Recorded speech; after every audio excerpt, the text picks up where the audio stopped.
Right. It was good to get Juan back out and did a little work in 7-on-7, which was good.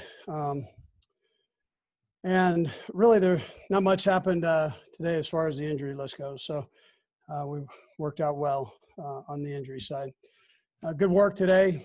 Proud of the guys. They had a long day and pushed through themselves, pushed through it, and made sure they kept themselves motivated and rolling. We add a little bit of heat today to it, so that was another part of it. Listen, it was great to get back in our stadium and have our fans there. I've heard the guys fed off of the energy, which was great.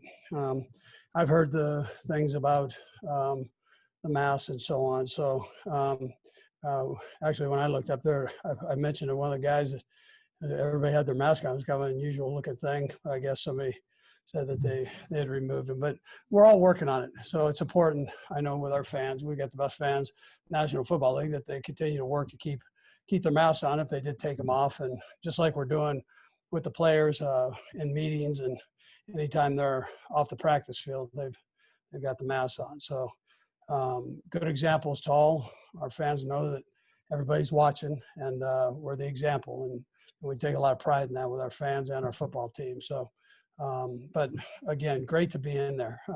Our stadium's op crew, they were phenomenal in setting everything up. I mean, from the cones, we did exactly like game day, to the headsets, to the pads there for the coaches. And it was just Mark Donovan and his crew, just my hat goes off to them. They really staged it like it was a game. We'll do this again this next Saturday and add some more people in there. And again, the protocol ends up being important for all of us, and we'll keep working on that. But again, time's yours on this.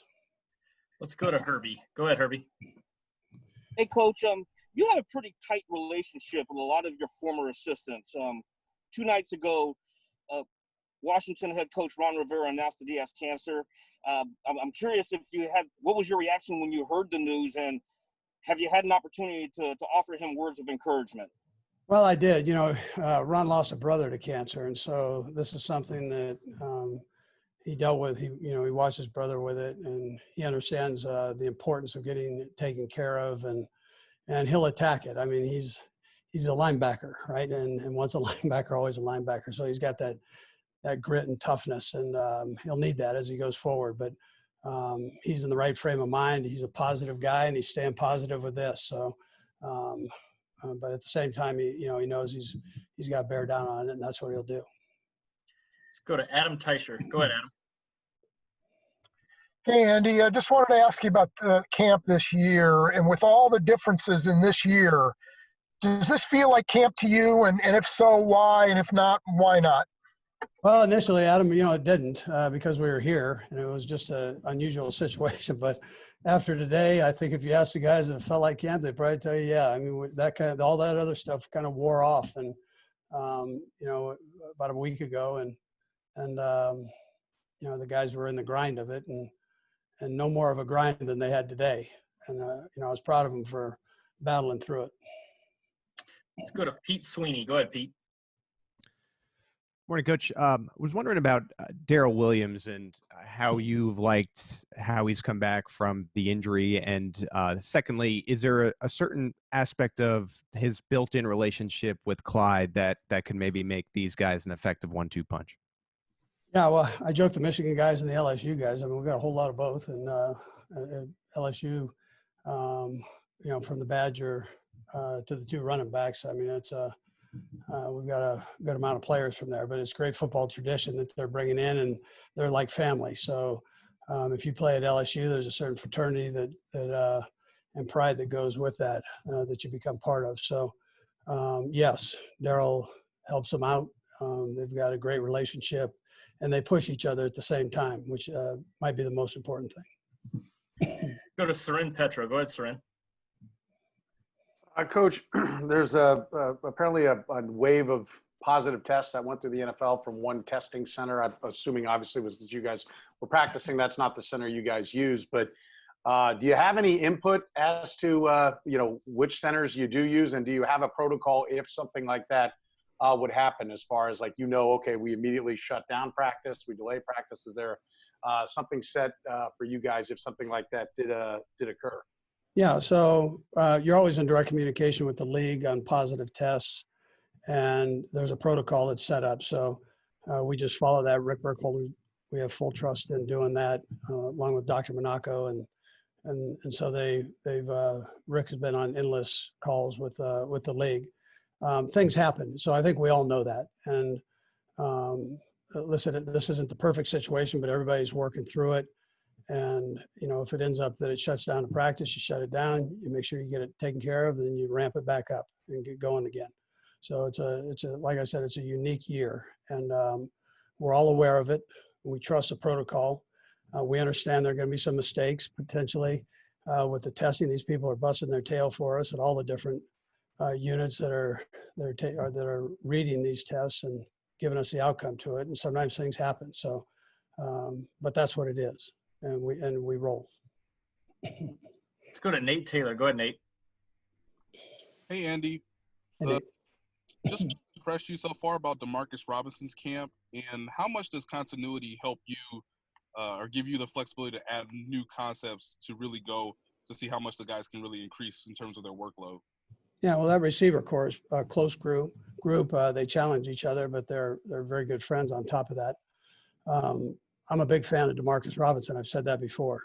Demarcus could be a starter anywhere in the National Football League, and that's the way we look at him. So he's in the rotation, and they go. We try to keep ourselves in a position where we potentially can throw fastballs at you and, with a rotation, and we're lucky enough to have the guys right now to be able to do that. So that's how we go. But I think everybody's got the utmost respect for D-Rob. He knows every position. He knows it from every personnel group, and the quarterback, most of all, has trust in him, which becomes probably the most important thing. We've got time for a couple more guys. Let's go Darren and then Harold. Go ahead, Darren. Coach, good morning to you. How you doing? My question for you is, your work ethic. Most of your starters returning and are returning, and of course you drafted Clyde. What does Andy Reid at like 2, 3 o'clock in the morning when you're either at home or when you're in the office? How do you come up with new plays or design new plays that we haven't seen yet, or do you kind of go back to plays that you did in the Super Bowl 40s and 50s and put your remix on it? Yeah, so I don't think any of the coaches really turn it off. I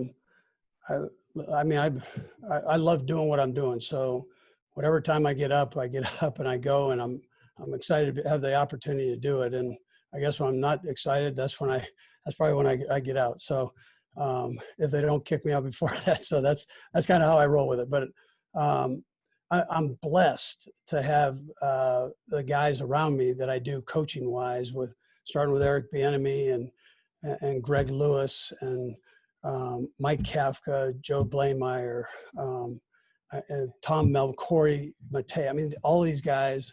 The thing that gets neglected is the creativity in the run game that we have with Corey and Andy Heck working this thing. I mean, it's phenomenal. And you put Dylan in the mix here, working guys out of the backfield, being able to come up with new things there. And I mean, everybody has an input, and it's unique that way. And so I'm just happy to be a part of that. And the energy's great, and I like that. I like creativity, and I like energy, and you put those two together, normally you can come up with some pretty good stuff. Let's go to Harold for the last one. Go ahead, Harold. Hey, Andy. I caught a moment with you and Patrick earlier today. You spent like almost a good minute just talking to each other while he was stretching. I'm just curious, when it comes to you and Patrick, with a guy like Mahomes who's just so immersed into everything and growing each and every day, how do you teach a player that wants to grow each and every day and just try to fill his brain up, because his brain seems to be endless with the capacity of learning more about football? And then my other question is just simply, with veterans for backups, how fortunate are you guys to have those type of veteran experiences like Demarcus and a couple of those guys as backups? Yeah, well, we'll need all the backups. I mean, that, how the season goes, long season, and everybody plays. If you can rotate guys, it keeps everybody fresh and keeps the speed of the game up, which is great. Brett's done a great job with that, bringing people in and creating this competition, which if you're going to be a good football team, you got to have that. And we're blessed to have that. And then with Pat, listen, he's always wanted to learn. and then he also has ideas. So and I try to keep the communication line open with him, and he does the same thing from his end, along with the other quarterbacks. That's a healthy room right there, where it's just a good learn center for those guys. There's experience, there's youth in there, there's college coming into the league, and things that they've run before at the either college level or potentially with other teams, and then the coaches are good. So again, we've tried to keep open communication all the way along, and I've tried to do that with Patrick the best I can. Yeah. I was curious with Andy Reid. You largely treat training camp as a laboratory to try out new things, throwing motions, concepts, and whatnot. And I just was wondering if you could elaborate on that process. Is it something where you talk pre with coach, okay, I'm going to try this today, or is it something where Andy says, okay, you have free reign to kind of try whatever you want, and we'll see how it turns out? It's not necessarily free reign to try out everything I want, but we do discuss things, and if we try things, if I do something one way, we ask Coach Kafka, Coach Bieniemy, and Coach Reid, ask me why I did that, if I want to try it this way and do different things. And so I think it's just more of a focus on me trying what's out there, going for the shot play, maybe when it's a little contested. And then if we have success with it, then we can take it to the season. If we don't, we can kind of learn from it and move on into the next progression. Let's go to Nate Taylor. Go ahead, Nate. Hey, Patrick, what's impressed you so much so far with working with Nick Keizer? And when you guys do roll out new concepts to try, what is the reaction from the rest of the guys when you know that you guys are doing something new for maybe the first time in camp? Yeah, with Keizer, I think what's impressed me the most is just the way he's able to correct things and do things the right way the next time, and then have success with some of the different stuff that he's learned from Travis and some of those guys from last year.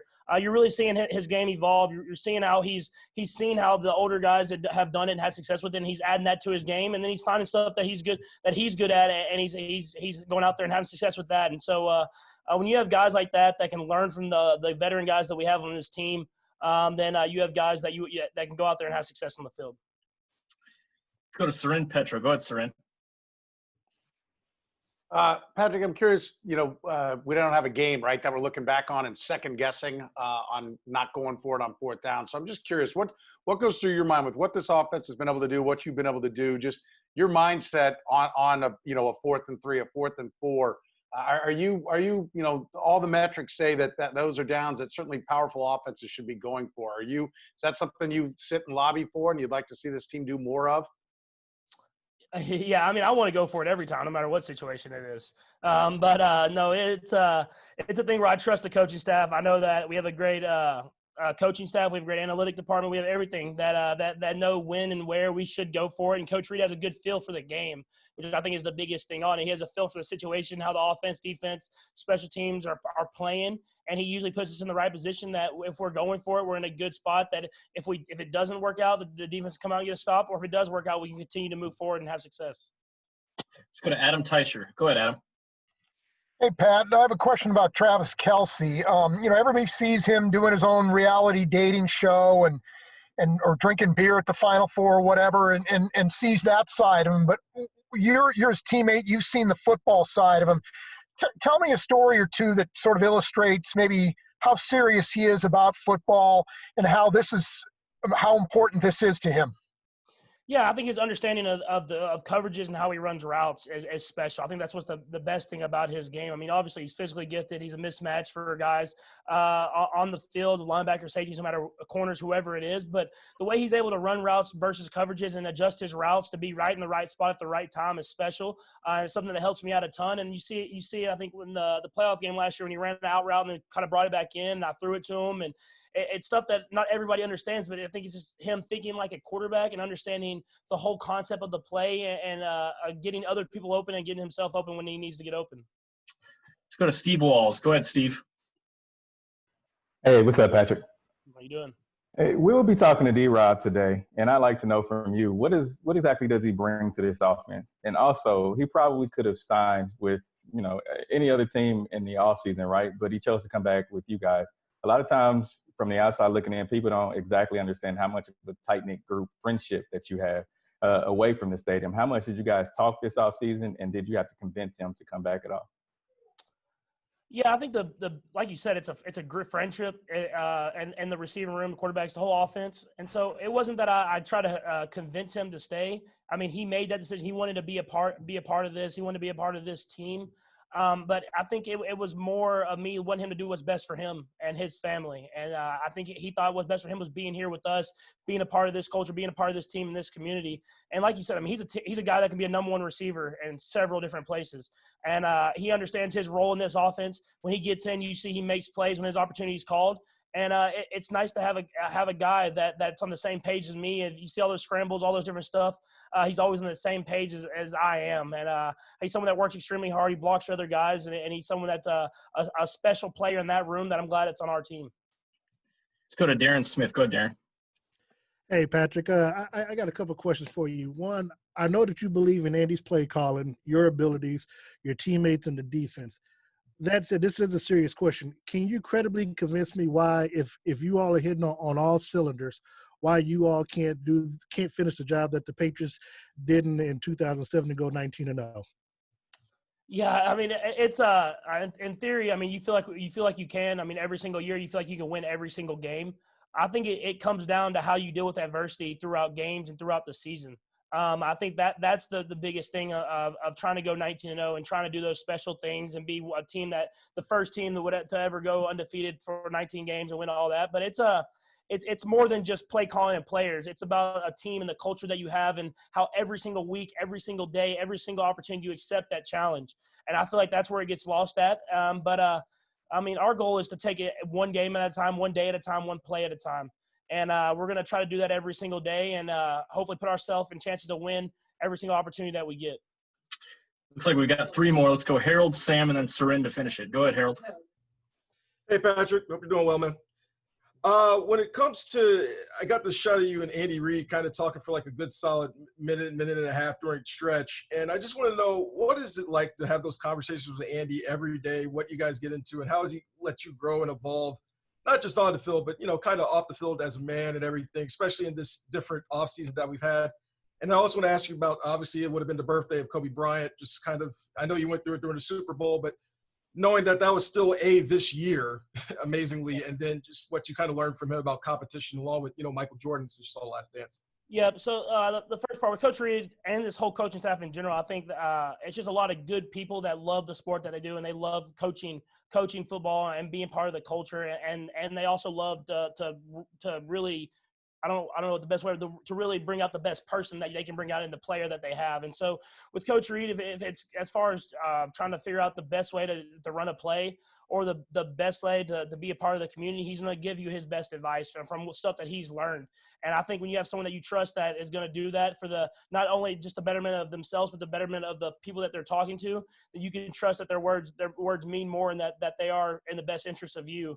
And then with Kobe and it being his birthday, I mean, obviously the player on the court, the mentality that he had, the Mamba mentality of attacking every single day, attacking every single rep, treating practice like it's game day, treating film session like it's game day. But also you saw after his career the way he treated his family and the way he brought up everyone around him. I think that's just the mentality you have to have in everything. Every single thing you do is that you're going to attack every single opportunity you have to be a person and a player with the greatest amount of effort to be the best you can. Let's go to Sam. Go ahead, Sam. Hey, Patrick. Hope all's well. You've talked about just how much you enjoy the game, but for this specific part of the year for training camp, what is it you enjoy about this process?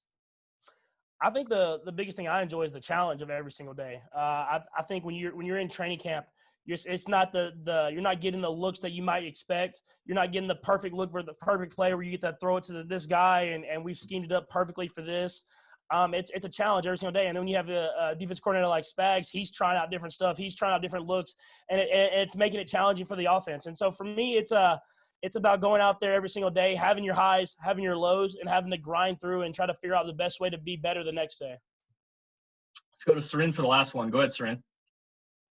Patrick, yesterday you got a chance to have the fans out around you, and I know you guys feed off that. I mean, we've seen how excited you get in moments and kind of looking up at the fans and everything. But since you guys have been so isolated, was there kind of a whoa moment, like maybe not fear, right? I don't think you walked out there afraid, but just kind of how different it was. And there's been conversation back and forth about fans wearing or not wearing masks. You guys have taken such precautions, and it seems like, we see you guys walk in every time and you're even asking guys, hey, can I take the mask off? It's obvious that it's a very strict protocol around there. Did seeing some of the fans who had taken the masks off, did that kind of, bother you because it's so ingrained in what you're doing? Well, yeah, the first part of it, I think, with having the fans there, I think it kind of gave you another energy of just being out there, the fans cheering, you getting to see them. I mean, the passion that they have in Chiefs Kingdom is unmatched, and so it was awesome to be out there and be a part of that. I mean, it really did got me going. You can see me getting hyped up, and Chris Jones running out there hyping up the crowd and everything like that. And another part was, I mean, I think there was only 2,000 people there, but it was loud, and I was pleasantly surprised by that. I mean, so hopefully when we get to the stadium even more and more full, then it'll keep being loud. You'll get that Arrowhead Stadium feel. And then the second part, for the most part, when I looked up, I saw people with masks on. I mean, obviously there were certain people that didn't have masks on. I think people saw on videos and stuff like that. But it's a learning process. It's something that I'm sure the chief security and everybody will really emphasize the fans. We have to have the mask on. If you're not eating or drinking, you put the mask on, and not only for yourself, but for the people around you. So everybody feels safe when they come into Arrowhead Stadium. And I think that's what that practice was for. And then the next week, whenever we have people at the stadium, is we're going to kind of get those protocols, getting used to those different stuff so that we can go into the season and have people there and have the support of Chiefs Kingdom. How's it going? Good. How much has it been beneficial for you to be working so much with Patrick during training camp so far? And then what did a year on the practice squad and learning from Travis Kelce do for you to be prepared for this opportunity this season? Yeah, well, it's been amazing getting reps with Pat. Obviously, he knows the offense just as well as anybody. So anytime there's anything wrong with a play or whatever that we need to work out, he'll come off to you on the side and talk to you and kind of get things corrected. And then as far as last year, being on the practice squad, spending a year here, learning the offense, and being behind Trav and Blake Bell last year was a big year for me to just kind of absorb everything and kind of learn. And now I'm able to use that and move forward and grow every day. Let's go to Matt Derrick. Go ahead, Matt. Hey, Nick, good to see you.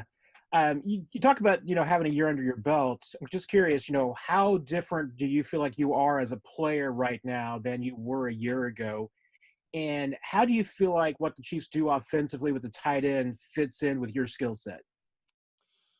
Yeah, I feel like I've developed a lot in the past year. Being behind those guys, like I said, learning what they do and observing and watching them and kind of implementing that in my game. And then spending a lot of time in the offseason. I've felt like I've always been a pretty strong blocker, but, this offseason I spent a lot of time, working on my routes and my quickness, speed, just releases and stuff like that. And I feel like that's kind of brought me slightly to a little better level of overall versatility. And then, sorry, what was the other question? Just how you feel like your skill set fits in with how the Chiefs use their tight ends. Yeah. I feel like I provide, a good blocking element to the offense, which, we have a lot of run schemes that the tight ends are very involved in at the point of the attack. And, I feel like that's something that I can bring to the table and help displace guys and, create holes. And then as well as, just the other side of the game, just the route running and stuff. Just being crisp and knowing my assignments. I feel like that's something I'm able to do. Go to Pete Sweeney. Go ahead, Pete. Good morning, Nick. I was wondering, so you've had this year and now you're in camp again and you're getting to absorb Andy Reid and all he has to offer. And I was wondering what you find to be the most challenging part of absorbing the playbook and as you're in this tight end 2 battle, and then how are you overcoming that part of it? Yeah, this is a very good offense. There's a lot of elements to it, and which is great. It opens up a lot of holes. It makes it very explosive. But there's a lot of little details to be focused on. There might be a route that might seem like a simple route, but then based on the coverage, based on what the look is, what's going on, there's little tweaks and things you might need to change. And just being crisp on those every single play. It can be challenging, and that's something that, every once in a while, I'll miss a read or something, and that's something that I just get corrected with, with the quarterback and with my coach, and they spend a lot of time. And they've been patient, and I've been, working really hard, getting in the playbook, just trying to just get the reps, as many as I can. The more reps I get, the better I feel like I get. So Go to Sarin Petro. Go ahead, Sarin. Nick, just can you talk about what it's like to see the ball come out from Patrick Mahomes? Like, I'm sure you settled into it now, having been around there. But was there a moment where you're like, wow, it's like no other quarterback? And are there times even, I know Adam and some of the guys have asked questions about some of the throws he's popped off here in camp, where you find yourself just kind of your jaw drops down, even though you've got the pads on and you're running your route, you can't believe what he just uncorked? yeah, well, when the ball leaves his hand, there's little sparks and little rainbows around it every time, and it's pretty crazy. I'm just kidding. I'm kidding, but no, he does an amazing job of putting it in a good spot, and obviously he makes throws that you wouldn't think are possible. So it's pretty cool to be on the receiving end of that, and then just doing my part, getting in the right spot for him, and he helps obviously make my job a little easier by putting him in some small windows. But yeah. Looks like we got two more. Let's go Herbie and then Darren. Go ahead, Herbie. Hey, Nick, I want to follow up on the question that Matt asked you about what you worked on this offseason. And you specifically mentioned working on your blocking. I'm curious, did you have to change your diet? And how much weight have you put on compared to last season? I really haven't put on much weight at all, if any. I've kind of stayed about the same, right around 255. But I did work on a lot of, explosive movements in the off season. Moving weight fast and just getting out of a stance. And as far as my diet goes, I try to eat pretty healthy, but I burn so many calories that a lot of times it's just, getting as much as I can in. But yeah, I think the biggest thing really was just the training that I did, the explosive movements, and just working on strength and power. Let's go to Darren for the last one. Go ahead, Darren. Hey, Nick, first of all, thank you for doing this for us. And then second, a couple of questions for you. One, you've been here for a couple of years. This is your second year now, so you've won a Super Bowl. As I've asked Demarcus and someone like Juan, what is that motivating factor, since you've already climbed the mountaintop and gotten it, to want to continue to strive to add more titles to your repertoire? And then also learning under Travis, what have you been able to steal from him, or type of advice that has made you a better player the second year going in? Yeah, as far as the Super Bowl goes, that was a great experience to be a part of. But to an extent, I was a little more of an observer for that, being on the practice squad. I got to help out, giving good looks and stuff. But that just motivates me further to have more of a role in earning that title. And hopefully that's something I can do this year, moving forward. So I'm excited to do all of that. And then as far as Travis goes, obviously he's one of the best to do it, and being behind him has been a great asset for me in my game. In every aspect of it, routes, receiving, blocking, everything. Every little thing he's got. He's got tips, he's got little tricks, and I've been able to use those and you kind of develop them and twist them in my own little style. And I think it's made my game a lot better. So I'm very obviously appreciative of him for all that. So I'm doing good. How are you? Good, thanks. Couple things. Were you disappointed that maybe the free agent market didn't develop the way you'd hoped during the off season? And now that you're back here again, what's left for you to prove here in Kansas City that you haven't already proved, do you think? I would say just, man, going out and making more plays and doing what I'm asked to do. I wanted to come back here. I don't think it's a lot for me to prove. I think they know what I can do, and I think we got a good understanding of what they want me to do here. And I'm okay with doing what I have to do here to get to what I want to do next. Let's go to Pete Sweeney. Go ahead, Pete.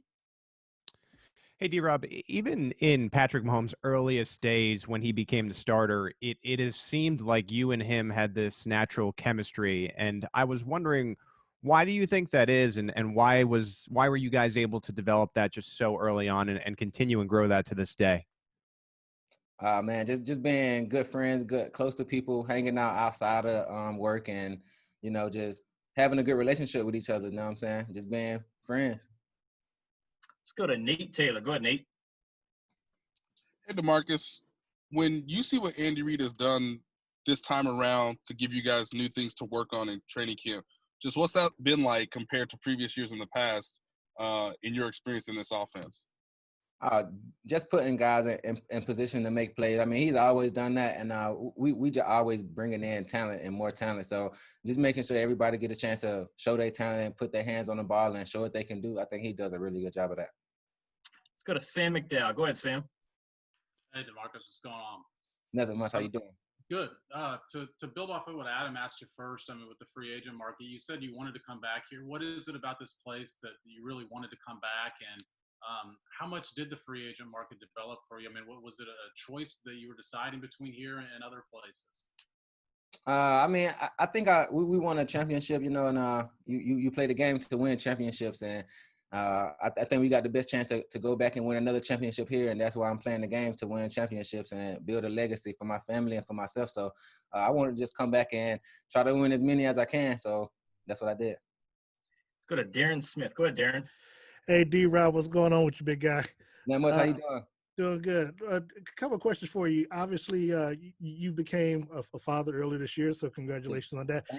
How do you think that's made you a better football player? Then secondly, can you kind of describe or explain the relationship with you and the wide receiver group, along with Patrick, you know, how you all have relationships off the field that kind of brings you all and makes you all a better cohesive unit together?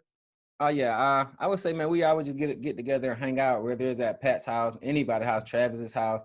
We all like to just hang out, man. I think that brings you closer than just being on the field or then just working at work. Once you take it to another level of just hanging out outside of football and then just really getting to know one another personally, and I think that make you just better, and you can just feel how this person gonna play on the field, you know, even though it has nothing to do with playing on the field. I just think it brings you more closer to a person. Let's go to Steve Walls. Go ahead, Steve. Hey, what's up, D-Rob? How you doing, man? I'm good, my man. How you? I'm good. Coach EB said earlier this week that you are one of the guys on the team that understands the importance of if you don't work, you don't eat. Talk about that mentality, man, and also the ability that you have to just step in and fill any role if needed.